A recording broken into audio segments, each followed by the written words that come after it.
Welcome to Father Fish and the Natural Aquarium.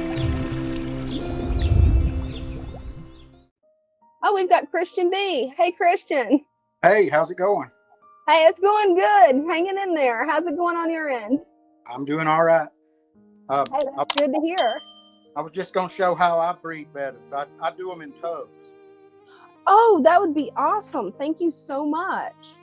So what I do is I put the male in first, and I just put one big Indian almond leaf and a piece of bubble wrap, about a 4x4 square. Mm-hmm.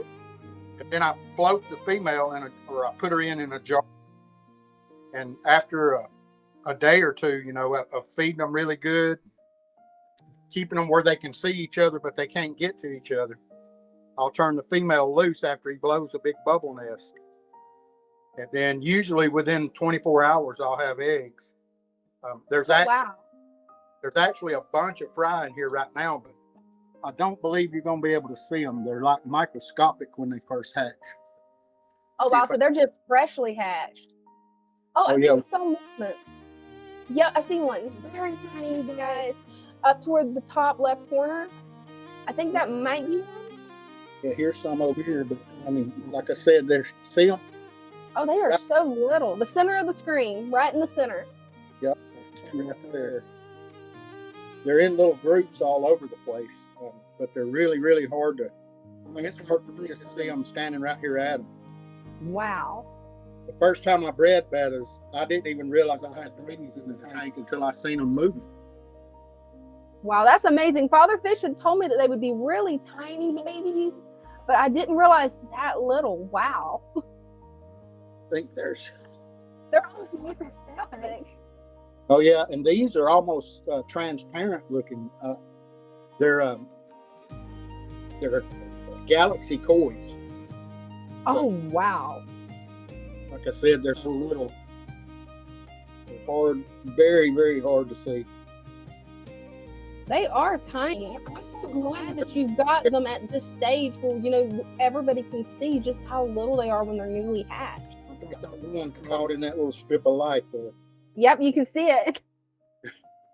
But anyway, that's how I set the breeding tub.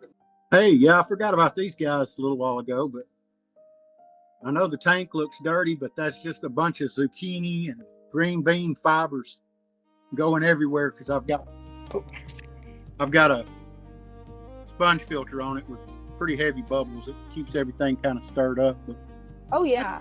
I change the water every single day, and I mean, you just pretty much have to. They're so messy.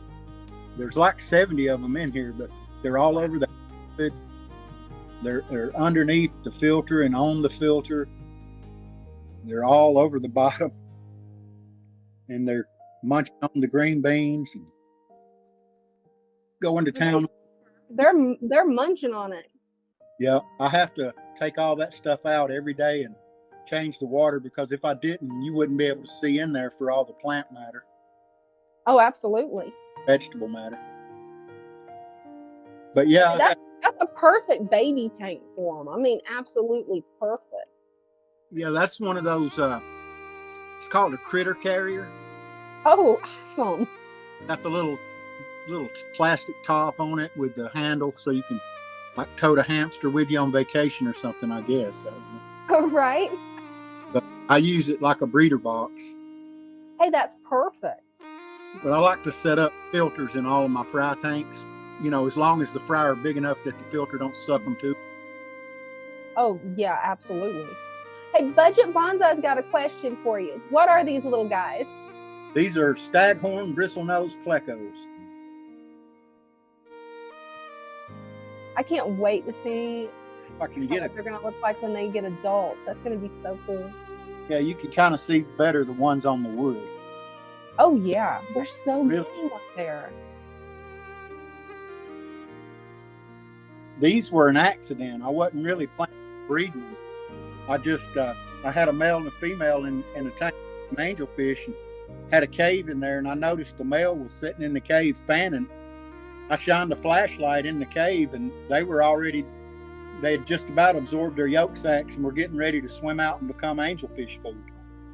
Oh, wow. I'm glad you was able to catch them in time.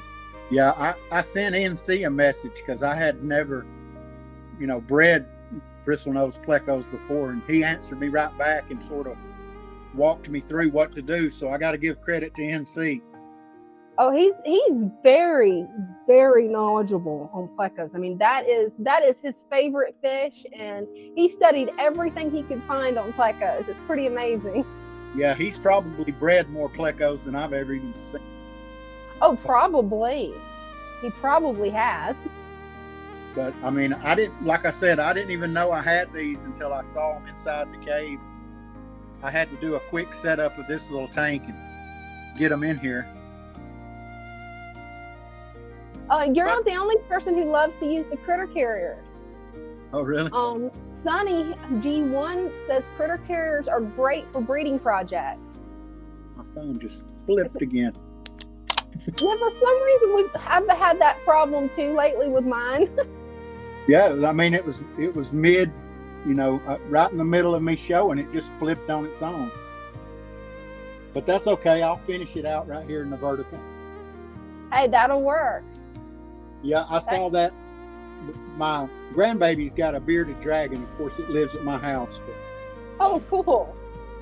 we had got this when we first got it. We got this little critter carrier, and we would give him baths in here. But he outgrew it. He's bigger than the carrier now, so I started. Oh, how big is he now? Oh, he's full grown, or she. Yeah, he's big. Yeah, she's big. But anyway, I just thought I'd show you that. I kind of forgot I had these earlier when I was showing the other I'm so two. glad you come up and that you showed them off. Baby plecos are absolutely adorable. They are, and there's a bunch of them. I mean, I couldn't believe how many came out of that cave when I washed them out. Wow, check out how many's on that piece of zucchini. They are really going to town on that. Oh, yeah. They make a mess, though. That's the only thing I can say about them. They make a mess. I've always heard that plecos can be messy. Didn't quite realize how much, because I've never actually had a pleco yet. My grandmother kept plecos, but I've never actually kept them myself. I've got several different varieties, but Oh, nice. I'm not trying to breed them all. I got them separated out in different tanks, so I'm not really I wasn't trying to breed these. This was sort of an accident. I put 2 young bristle-nose in a 55-gallon tank, and I just put a cave in there for them to have a place to hide from the other fish. I didn't realize I even had a male and a female until, I started noticing the difference in them, and before I knew it, they had babies. So, and that's what shows that you really have your tanks set up like a natural ecosystem. When you just get surprise plecos, you're doing something right. yeah, that filter, it had, I had it in another tank, to stay seasoned so that I could, have instant, filter instant and ready to go. And it was covered in like fuzzy green algae. Mm-hmm. And they've been on it ever since I put it in there. And they've about cleaned all the algae off of it. Wow. That's amazing how they clean the algae off of the sponge like that. Because one of the things that I've used, and actually I think I learned it from you. I can't remember if I learned it from you or Father Fish. But whenever I have an algae outbreak on my plants or in a tank, I like to get my scud culture and add a bunch of scuds, or even take the plant out and put it into the scud bucket. And that way they'll just clean the plants for me. It's pretty neat. Oh, yeah. Yeah, it is. Daphne will clear out green water pretty quick, too. Oh, it will. That's actually one of the ways that I got rid of green water one time in my green water tank, is I added the Daphnia eggs in there and had a really big bloom of Daphnia. Yep. I've got Daphnia outside in tubs right now, but I bring them in and put them in a tank, green water, and within a day, water's crystal clear, and then they just all die off. Right, they do. And they die off amazingly fast. Yeah, they do. I mean, it's like you blink and the culture's gone. That's one of the problems I've had with actually keeping an indoor Daphnia culture. Outdoors, there's no problem. But indoors, it's like, yeah. Another thing I didn't mention a while ago when I was talking about the bettas that I probably should have mentioned is if you're going to breed bettas, you got to have some kind of food for them to eat as soon as they hatch, because if they go without eating, they won't last very long. And they're so tiny that they can't take, there's not much on the market that they can take. So I do live microworm cultures, and I've got vinegar eels. Oh, nice. A bunch of microworms going, you know, so I can alternate between, I'll use one day and use out of the other one the next day. Every so often I empty one into the other and redo, cook up some more oatmeal and restart a new culture to keep them going. Oh, absolutely. Those cultures are really healthy. You got me wanting to start a culture again of microworms. Yeah, you got to stay on top of it though. If you forget about it, they'll turn all of that. You can see where the top half inch or so is liquid, thick oatmeal underneath. Well, if you leave them in there long enough, it'll all be there. They'll consume every bit of that oatmeal, and then they just die off, or they start dying off. If you catch it in time, you can use some of that liquid to start a new culture. And another thing you can do too is just stir it up about once every week or two, and stir the oatmeal up real good, and mix it all up real good, and the next day or two you'll have them covering the sides. Yeah, they're pretty interesting to culture. I mean, they really are. Yeah, they don't smell the best in the world, but that's for sure. Especially if you forget about the culture, then yeah, that can be one of the worst smells. It's not quite as bad as a dead mystery smell though, but it's definitely up there.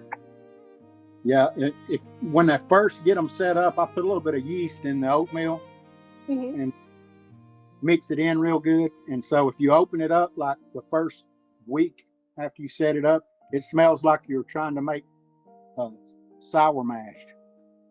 Yeah, it definitely smells. Oh yeah. Smells like a liquor still.